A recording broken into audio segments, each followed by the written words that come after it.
Good afternoon. I'm Dan DeRosa with 19 News, coming to you from our digital desk. We want to look at recreational marijuana sales in the state of Ohio, or rec weed sales in the state. The licenses went live August 6th. That means it's been about 3 weeks since you've been able to buy recreational weed, no longer just medical marijuana in the state of Ohio. The State Department of Commerce puts out numbers every week on sales, both how much year to date in medical sales as well as now recreational sales. And we have 3 weeks worth of data. So it's interesting to look at this. In the very first week, and it was actually just kind of a half week, sales started on August 6th, but the first numbers came out on the 10th. The first half week of sales, $11.5 million in the state of Ohio. The next week, a little bit of a fall from that, reporting on August 17th, $10.5 million in sales, and the same for August 24th, the reporting this week, $10.5 million in sales. So we seem to be averaging right around $11 million in sales in the first 3 weeks. So we thought we'd have a conversation with somebody that's in the know, somebody on the front line. So we'd like to welcome in Scott Lee. He is the CEO of Therapy Cannabis. It's located in Cleveland, very near the Lakewood border on the west side on Lakewood Heights Boulevard. Mr. Lee, how are you today? I'm great, Dan. Thanks for having me. Hey, thanks for joining us. Let me just ask you, you're the CEO of a dispensary now in the industry of both medical and recreational sales. When it comes to recreational sales in the first 3 weeks, how would you classify it here in the state of Ohio? Yeah, I would say, I've been doing this for over 6 years and, being a new state, a new market, I would say that it's gone very well out of the gate. I think as a business owner, we always want to be better. Each day we get up, we want to try to strive for better. But I think generally speaking, amongst many of my peers throughout the state, Dan, we've heard a lot of positivity, a lot of what we've expected out of the gate. And we've been seeing not only great foot traffic, but we're seeing that continue to normalize a little bit. We're getting over some of those kinks of the newness and the systems and people obviously being able to find the dispensaries as well. Let's talk about what were expectations and what we've seen. I mean, did you expect on your first day, and there was sort of this gray area over the summer of when licenses would actually go green, let's say get the green light, no pun intended there. But what were you expecting? Were you expecting a line down the street? Were you expecting to run out of recreational weed? And let's make sure we make it very clear to our audience, all the dispensaries have to make sure that they have a supply of recreational weed as well as medical marijuana. Right. So that they don't run out, so that the people who need it, they're going through cancer treatments, that there's always a supply on the medical side. But we're just simply talking about recreational weed.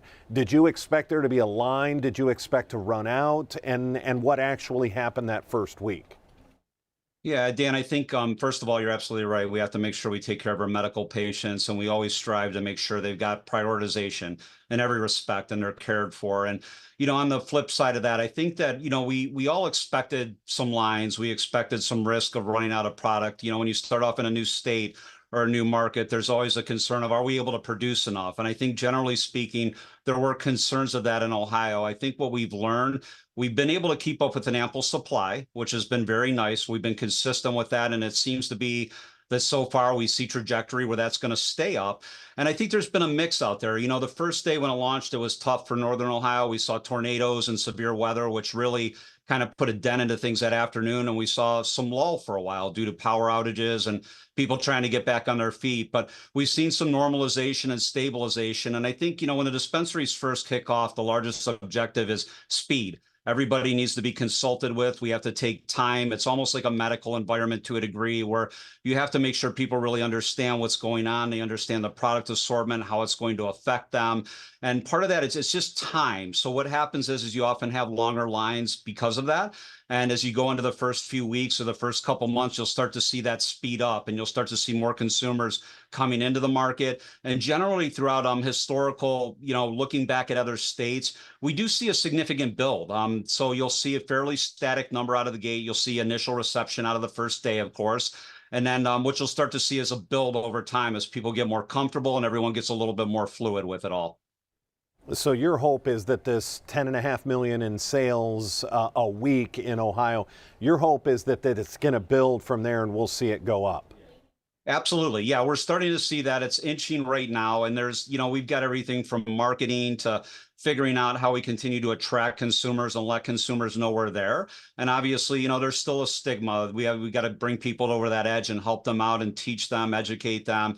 And I'm confident, not only based on what we've seen in the past, but based on what we're seeing in Ohio, we're going to continue to see this build. And I know that businesses are going to not only do successful, but we're going to see more consumers coming into our safe, legal space to get regulated products.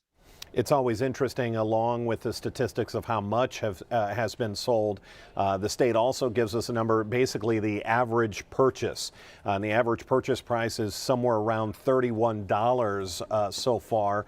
I've got to be honest, I know friends who partake. I know individuals who have been traveling to Michigan, illegally or not, over the last year or two, and saying that prices seem to be really high in Ohio compared to a state like Michigan. Why is that? Yeah, and you're absolutely right with that, Dan. And we do want to remind people it is still federally illegal. So crossing over state lines is prohibited with it. But we understand sometimes what people will still do in spite of that. And, just for, the general population out there to understand, when a new market comes online, we've got just extensive costs, businesses to stand operations up. These are state-of-the-art facilities. We have state-of-the-art testing, and there's a really stringent process around it to obviously drive safety to the consumer and make sure that our communities and neighborhoods are safe.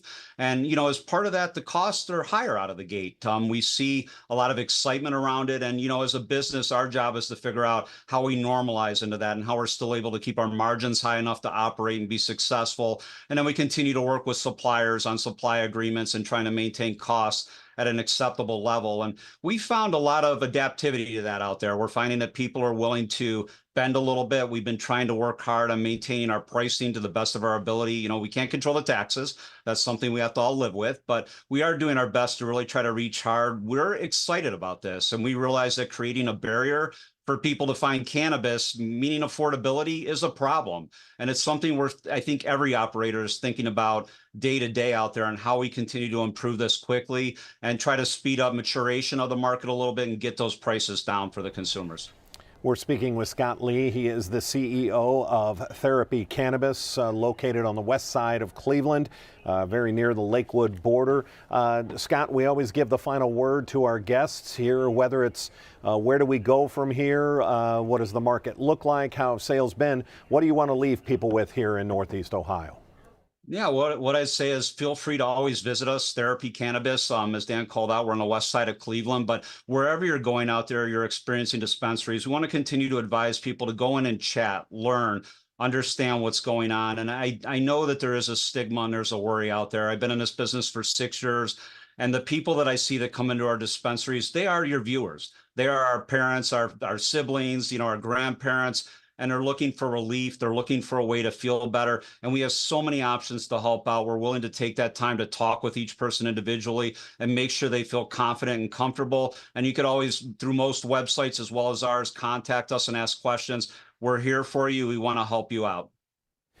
We appreciate it, Mr. Lee. Thanks for the time today. Good luck in the future of recreational sales. Thanks for joining us. Thank you, Dan. Thank you.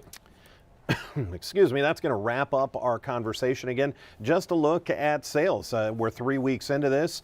Everybody wondered how well it was going to do. $10.5 million in sales, averaging about a week. That's not bad for an industry, at least on the recreational side, just getting off and running. If we have any other breaking news, it's going to be right here on our digital platforms. Our 3 o'clock news is just an hour and 15 minutes away when we start 3.5 hours of news and weather on Channel 19. Until then, I'm Dan DeRose with 19 News. Have a great day. 19 News is everywhere.